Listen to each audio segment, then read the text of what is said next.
আপনারা জানেন কার্জন এরিয়ায় অমর 21 হলে যে সেন্টার আছে সেই সেন্টারে যে পোলিং অফিসার আছে সে পোলিং অফিসার কিছু ব্যালট পেপারে ছাত্র দলের যে প্যানেল আছে পুরো প্যানেলের ভোট তারা আগে থেকে দিয়ে রেখেছিল। সাংবাদিক মারফতে যখন আমরা জানতে পারলাম তখন আমরা বিশ্ববিদ্যালয় প্রশাসন নির্বাচন কমিশনের সাথে যোগাযোগ করেছি। পরবর্তীতে নির্বাচন কমিশন ও স্টাফের বিরুদ্ধে ব্যবস্থা নিয়েছে, সেটা আপনারা ইতিমধ্যে জানেন। টিএসসিতে একজন স্টাফ একটা ওএমআরে আগে থেকে ক্রস দিয়ে রেখেছিল।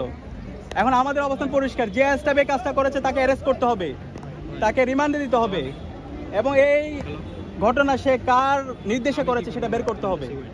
আমরা জানতে পেরেছি এখানে বিভিন্নপন্থী আমাদের শিক্ষক আছে এবং স্টাফরা আছে, তারা বিভিন্নভাবে ডাকসু নির্বাচনকে বানচাল করার চেষ্টা করছে।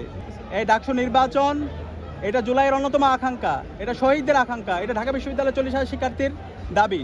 সুতরাং ডাকসু নির্বাচনকে যারা বানচাল করার চেষ্টা করছে তাদের বিরুদ্ধে আমাদেরকে সবাইকে ঐক্যবদ্ধভাবে কাজ করতে হবে, আমাদেরকে সজাগ থাকতে হবে এবং যে সমস্ত স্টাফরা এই সমস্ত কাজ করেছে তাদের বিরুদ্ধে দ্রুত সময়ের মধ্যে বিচারের আওতায় নিয়ে আসতে হবে, তাদেরকে থানায় দিতে হবে, তাদেরকে অ্যারেস্ট করতে হবে। এবং আমরা চাই বাকি যে সময় আছে সেই সময়টা নির্বাচন কমিশন সঠিকভাবে যেন সকল নিরাপত্তা এনশিওর করে এবং ভোটারদের জন্য একটা ফ্রেন্ডলি এনভায়রনমেন্ট এনশিওর করে। অনেক বহিরাগতরা বিভিন্ন প্রবেশ পথ দিয়ে তারা এখানে আসছে, বিভিন্ন ভোট কেন্দ্রের পাশে আসছে, যে কারণে শিক্ষার্থীরা অনিরাপত্তায় ভোগ করছে।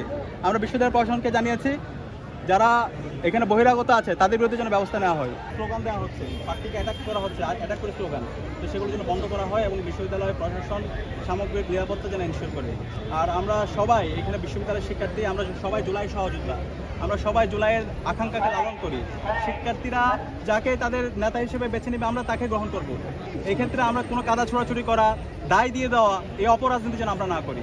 আপনারা সকাল থেকে দেখতে পাচ্ছেন ঢাকা বিশ্ববিদ্যালয়ে ডাকসু নির্বাচন উপলক্ষে আমেজ তৈরি হয়েছে। শিক্ষার্থীরা স্বতঃস্ফূর্ততার সাথে প্রতিটি কেন্দ্রে আসছে, তাদের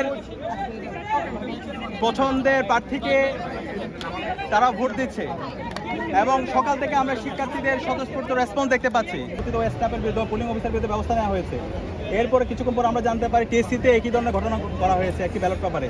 আমরা বলেছি এই ঘটনার সাথে যে জড়িত তাকে অ্যারেস্ট করেন, সে ডাকসু নির্বাচনকে বানচাল করতে চায়, সে কারো দ্বারা পরিচিত হয়েছে, তাকে অ্যারেস্ট করেন, তাকে রিমান্ডে দেন, তাকে বিচারের আওতায় নিয়ে আসেন।